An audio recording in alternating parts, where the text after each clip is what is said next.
पृथ्वी पर मनुष्य आपको प्रसन्न करने के लिए यज्ञ कर रहे हैं देवराज इंद्र। ये ऋणी लोग आपका आभार प्रकट करने के लिए सब तरफ एकत्रित हुए हैं। होना भी चाहिए। इनकी खुशहाली मेरे हाथों में है। इन्हें ज्ञात होना चाहिए कि मैं बारिश का स्रोत हूँ जो इनके खेतों और भंडारों को अन्न से भरती है। संवर्तक, जो लोग मेरे लिए यज्ञ कर रहे हैं उन्हें वर्षा प्रदान करो।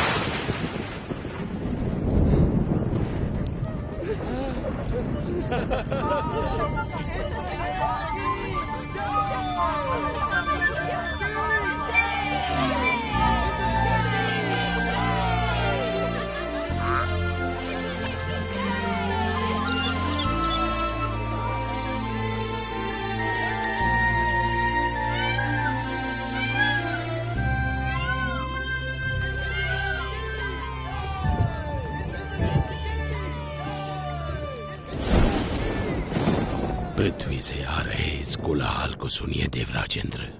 आप सचमुच सबसे शक्तिशाली हैं। स्वर्ग का देवता हूँ, इंद्र जो हूँ मैं।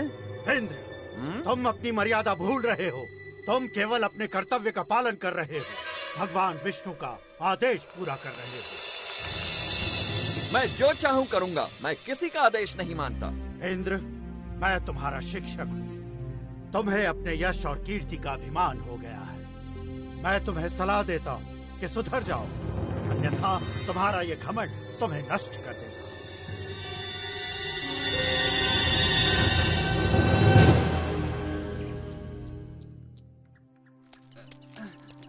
संभाल के ले चलना।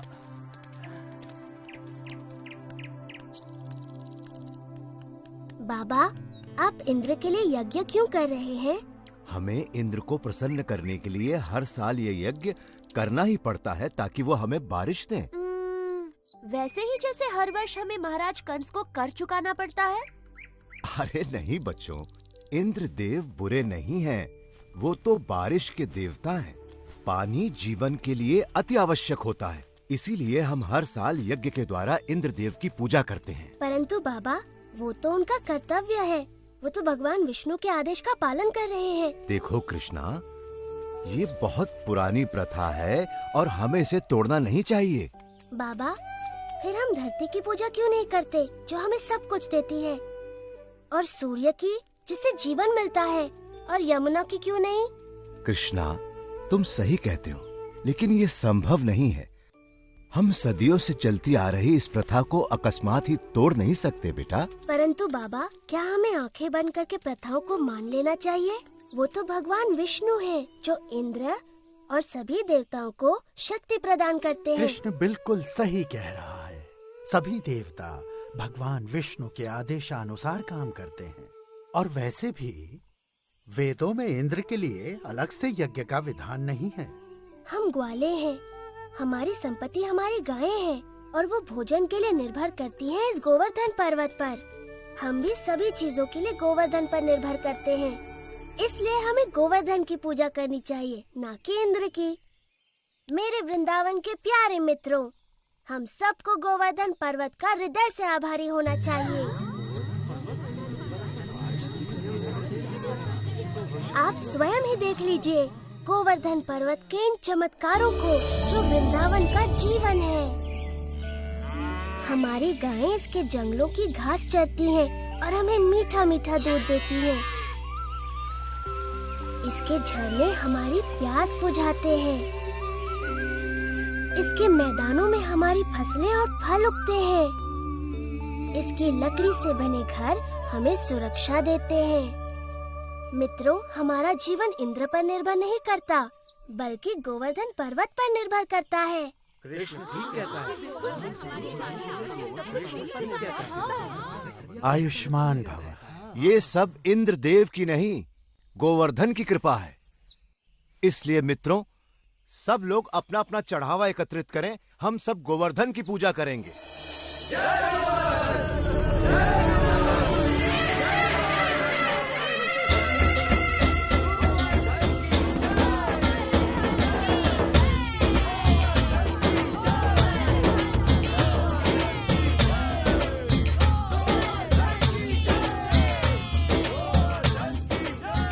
मैं गोवर्धन हूँ।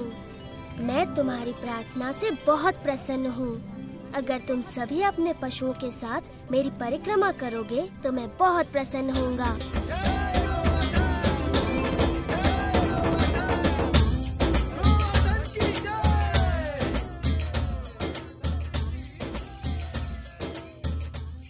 देखो कितनी बड़ी पूजा हो रही है। गोवर्धन पर्वत तो बहुत प्रसन्न हो रहे होंगे मधु।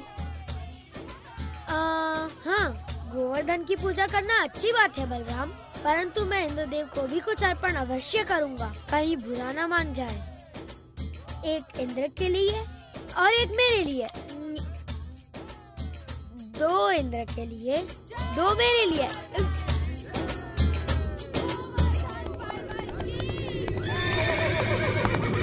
देखिए तो, वृंदावन वासी गोवर्धन पर्वत की पूजा कर रहे हैं। ये तो बड़ी अचरज की बात है। उनकी ये हिम्मत। मुझे तुरंत इंद्र को सूचित करना होगा।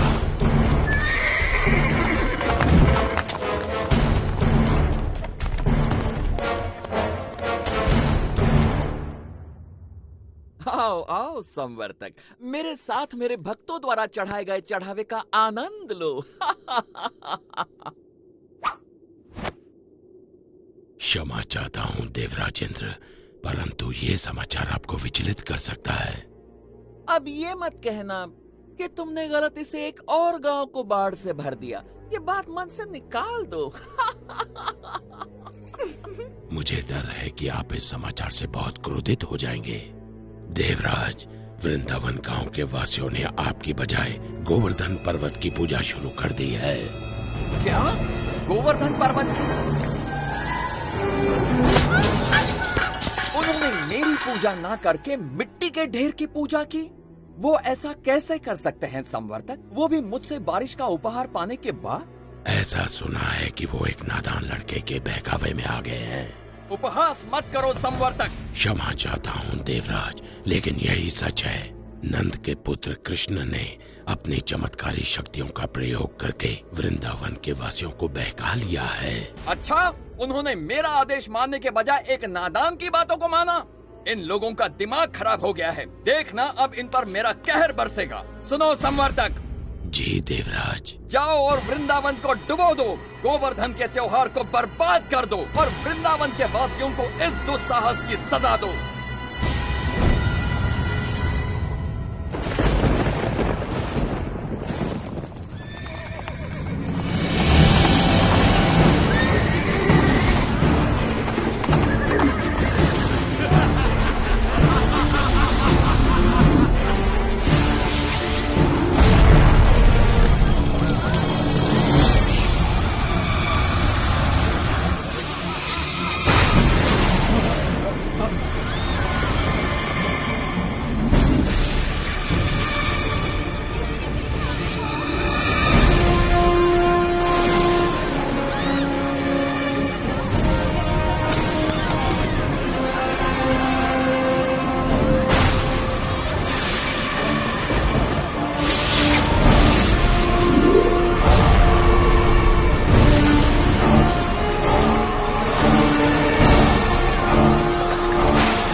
हम कुछ नहीं कर सकते।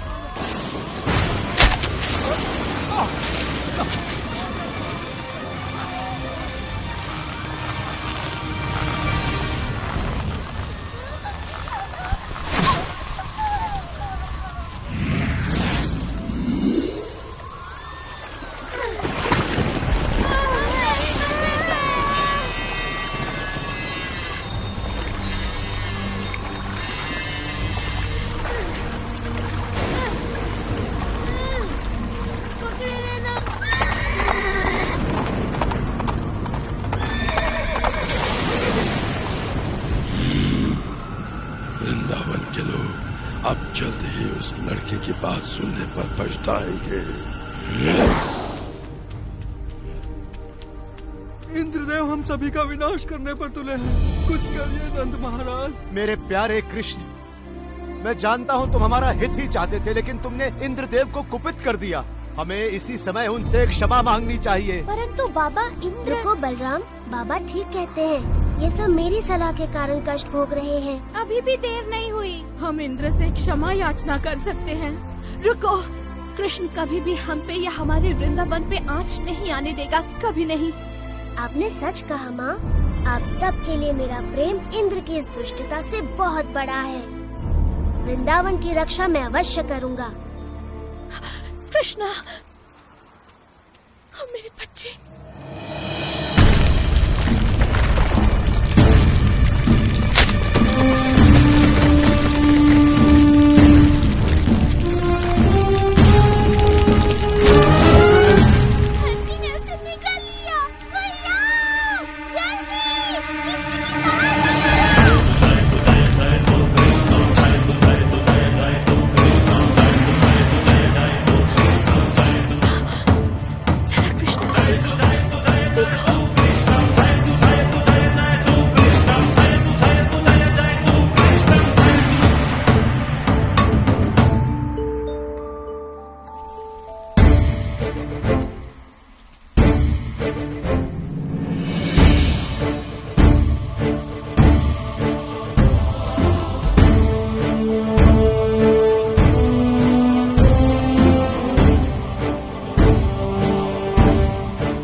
तूफान के बाद भी ये असंभव है।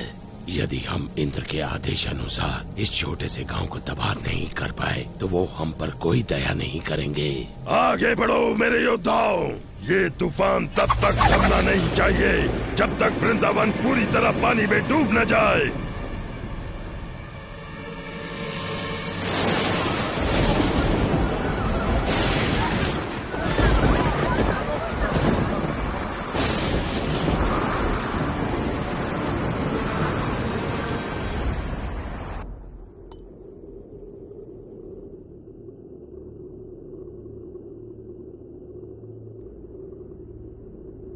देवराज, आओ संवर्तक, बहुत थके हुए लग रहे हो। बैठ जाओ और सब विस्तार पूर्वक सुनाओ। बताओ, क्या तुम्हारे तूफान के बाद भी वृंदावन का कोई चिन्ह बचा है?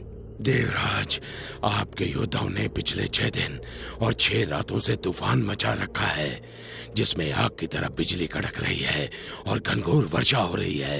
मनुष्य ने इससे पहले ऐसा दृश्य कभी नहीं देखा। अच्छा है, बहुत अच्छा है। अब तक तो वृंदावन पूरी तरह डूब चुका होगा। काश मैं ऐसा कह पाता देवराज इंद्र, लेकिन सच ये है कि हमारे तूफान भी कृष्ण के सामने नहीं टिक पाए। मेरे तूफानी योद्धा एक बच्चे से परास्त हो गए। उसने गोवर्धन पर्वत को अपने सिर पर उठा रखा है और वो वृंदावन वासियों और उनके पशुओं की रक्षा कर रहा है। हम परास्त हो गए। लगता है तुम्हारी आंखों को धोखा हुआ है संवर्तक। 6 दिनों से कड़क रही बिजली ने तुम्हें अंधा कर दिया है। मेरे वाहन ऐरावत को बुलाया जाए। मैं स्वयं वृंदावन जाकर इस चमत्कार को देखना चाहूंगा।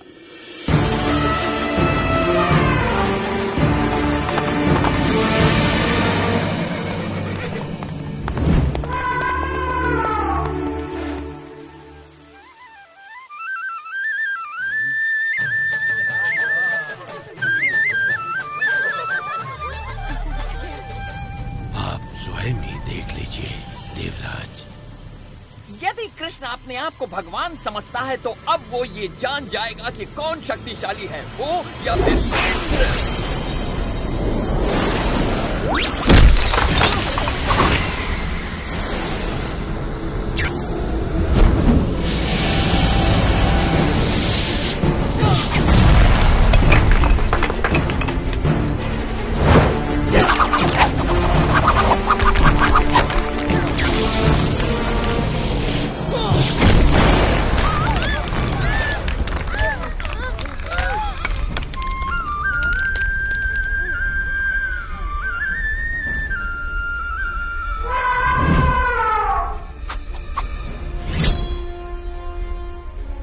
इंद्र के क्रोध से बच नहीं सकते। कृष्ण की बात मानने का दंड भुगतना होगा।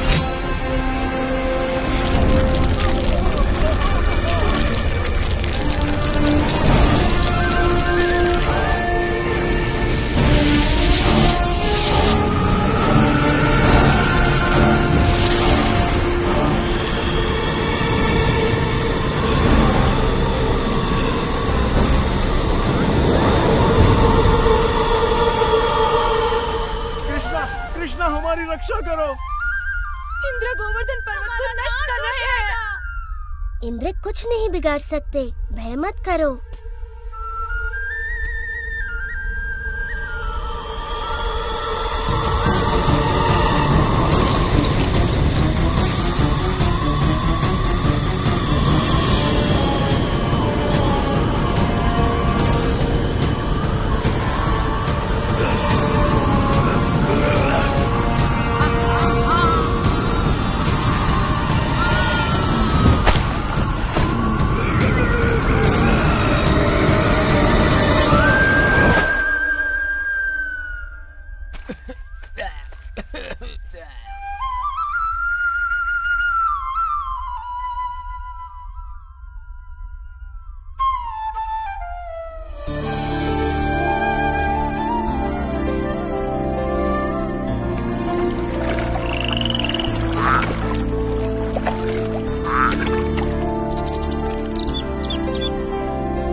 थम चुका है। आप गांववासियों के साथ खुशी मनाने क्यों नहीं जाते? पर कृष्ण, क्या तुम अकेले इस पर्वत को उठाए रख सकते हो? नादान मत बनो कृष्ण, तुम एक छोटे बालक हो। पहले तुम बाहर निकलो। आप बहुत दयालु हैं।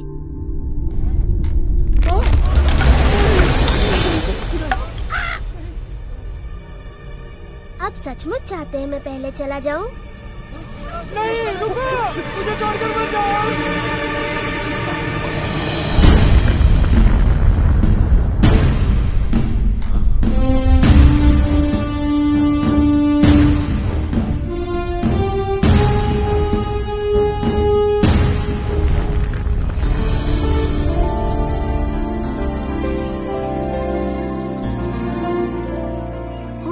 आभारी हैं, तुमने हमें बचा लिया कृष्ण, हम सुरक्षित हैं। आभार मेरा नहीं, गोवर्धन पर्वत का मानिए।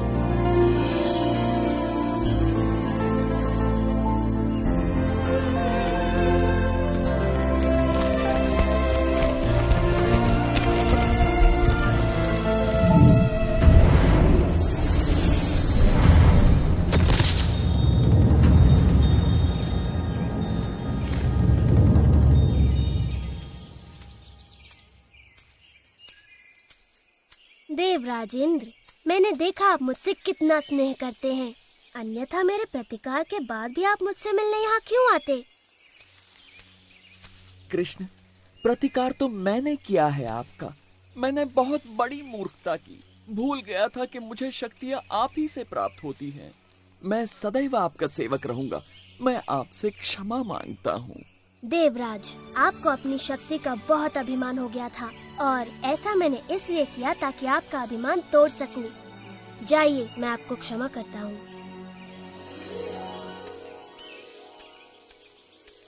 हाँ, इतना असाधारण बालक हमारे साथ यहाँ वृंदावन में रहने आया है। मैं तो बस इतना जानती हूँ कि ये मेरा प्यारा बच्चा है, मेरा दुलारा कृष्णा। कृष्णा की जय हो, जय